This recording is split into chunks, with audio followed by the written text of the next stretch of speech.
परमपिता शिव परमात्मा हम सभी बच्चों को वर्तमान इस संगम युग की वेला में ही आकर के वरदानों से झोली भरते हैं और हम सब आत्माओं को सदा ही सुख और खुशी की लहरों में लहराने के लिए भिन्न भिन्न प्रकार की ज्ञान की, पवित्रता की, आनंद की, शांति की, सुख की, ज्ञान की पॉइंट्स हमें देते हैं। हमें इस विश्व से किनारा करने का सहज रास्ता बता रहे हैं, क्योंकि हम इस विषय सागर में दल दल में फंस चुके हैं। हमें पिता परमात्मा को ही मुक्तेश्वर, पाप कटेश्वर कहते आए। अब बाप आकर के ये कार्य करते हैं और कोई भी ये कार्य न कर सका है न कर सकता है। तो शिव बाबा ही कल्याणकारी है, वही बिगड़ी को बनाने वाले हैं, वही भाग्य विधाता है, वही हम सभी के प्राणों के प्राणेश्वर आधार मूर्त है।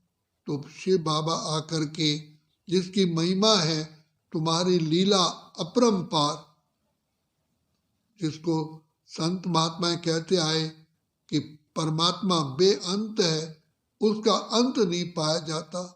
तो शिव बाबा आकर के अपना अंत बताते हैं कि बच्चे तुम आत्माएं हो, मेरे घर से तुम आए पाठ बजाने के लिए।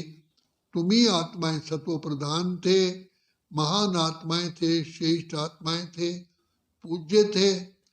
तो पहले जब सतयुग में आए तो टावर ऑफ सुख में थे। सुख, शांति, खुशी, आनंद तुम्हारे जीवन में अथाह था।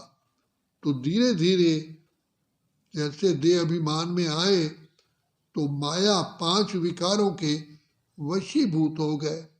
जैसे कोई तूफान मिट्टी का आता है या आंधी आती है तो दिखाई नहीं देता, ऐसे ही माया ने ये आंधी चला करके हम सब बच्चों की आंखों में धूल डाल दी। तो जिस कारण हम धीरे धीरे पतन की ओर आते गए, और जब बिल्कुल ही पतन हो जाता है तब हम सब कुछ गंवा करके फिर पिता परमात्मा को पुकारते हैं, हे भगवान, हे पिता परमात्मा, हे रक्षक, हमारी रक्षा करो।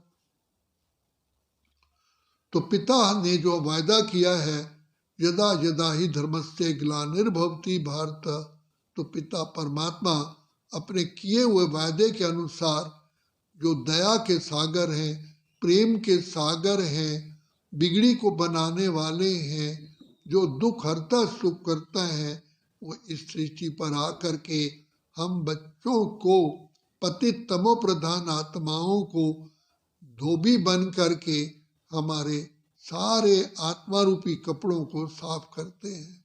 तो जिस कारण क्या गुरु नानक ने भी कहा, मूत पलिति कपड़ धोए। वास्तव में हम सब आत्माएं पतित से भी पतित, अजामेल पापी से भी अजामेल पापी जब बन जाते हैं, एकदम बुद्धिहीन, नैनहीन, अंधे हो जाते हैं, सत्य असत्य की पहचान ही नहीं रहती, असत्य के मार्ग पर चलते हैं।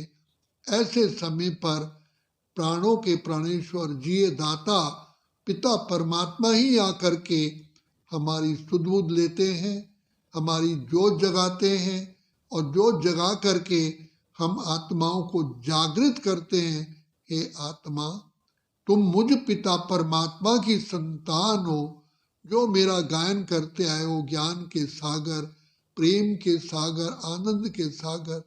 बच्चे, तुम भी ज्ञान स्वरूप आत्मा थे, प्रेम स्वरूप आत्मा थे, आनंद स्वरूप आत्मा थे, सुख स्वरूप आत्मा थे, लेकिन तुम अपने को देह समझने के कारण इस माया की, दुश्मन की, रावण की जंजीरों में फंस गए हो।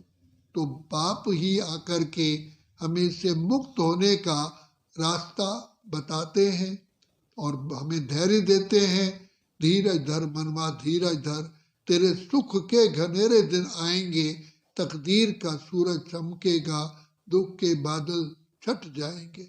बाप हमें सांत्वना देते हैं, जैसे किसी रोगी मनुष्य को डॉक्टर सांत्वना देता है, धैर्य धरो, तुम्हारे सारे रोग खत्म होंगे, तुम निरोगी स्वस्थ बन जाओगे। ऐसे ही शिव बाबा जो हम अति मीठे अति प्यारे हैं, जो निराकार निरअहंकारी हैं, वो आकर के हमारी दिलवा जान सिकवा प्रेम से सेवा करते हैं और हमें कितना प्रेम से कहते हैं, बच्चे मैं गुलाम मैं गुलाम मैं गुलाम तेरा, बच्चे मैं तुम्हारा ओबीडेंट सर्वेंट हूँ। बाप कितना निरअहंकारी प्यार के सागर हमें आकर के गिरे हुए आत्माओं को ऊंचा उठाते हैं और हमें रोज पढ़ाई पढ़ा करके आध्यात्मिक शिक्षा दे करके हमें अपनी पहचान, घर की पहचान, हमारे जो श्रेष्ठ जीवन थी स्वर्ग की पहचान देते हैं और कहते हैं कि बच्चे तुम ही आत्माएं हर कल्प इस माया को जीत करके, माया जीत, प्रकृति जीत, कर्म इंद्रिय जीत बन करके सृष्टि का राज्य भाग मेरे से लेते हो।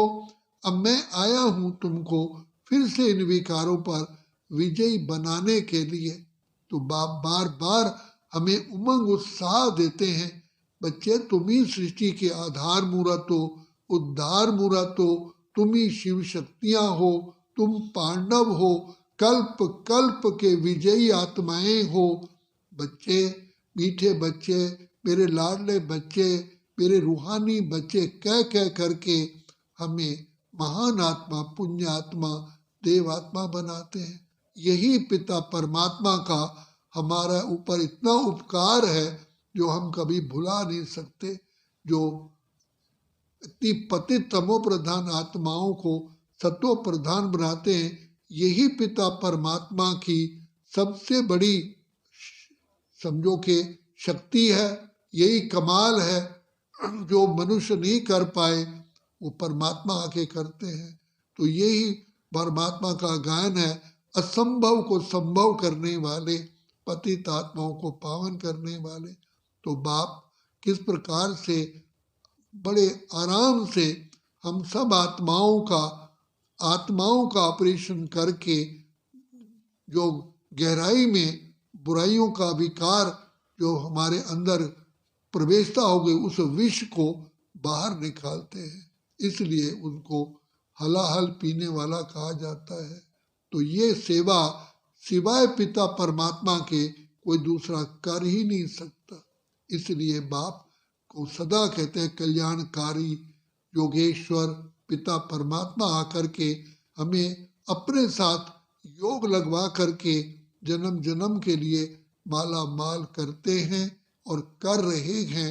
यही समय है अपने प्यारे प्यारे पिता परमात्मा की गोद में आकर के उससे रस लेने का, सुख लेने का, क्योंकि पिता परमात्मा इस सृष्टि पर एक ही बार आते हैं और वो कल्प के संगम युग पर इसी समय ही हमें मीठी मीठी ज्ञान की लोरी दे करके हमें जैसे सपेरा बीन बजा करके सांपों के विष को निकाल देता है, ऐसे ही शिव बाबा प्यार की मुरली सुना करके हमें दुआएं दे करके प्यार करके हमारे अंदर जो विकारों ने वास कर लिया है, जिससे हम असंभव समझते थे विकारों पर विजय प्राप्त करना, तो असंभव को संभव कराते हैं और हमें फिर से प्योर हीरा बना करके हीरे जैसी जीवन सतयुग के लिए हमें तैयार करते हैं। इसलिए कहा जाता है यही समय बहुत अनमोल है, हीरे जैसा जन्म अमूलक यही गाया जाता है जब पिता परमात्मा आकर के स्वयं हमको मिलते हैं और हीरे जैसी जीवन बनाते हैं। यही समय है पिता परमात्मा से वरदानों से झोली भरने का। अच्छा, ओम शांति, ओम शांति, ओम शांति।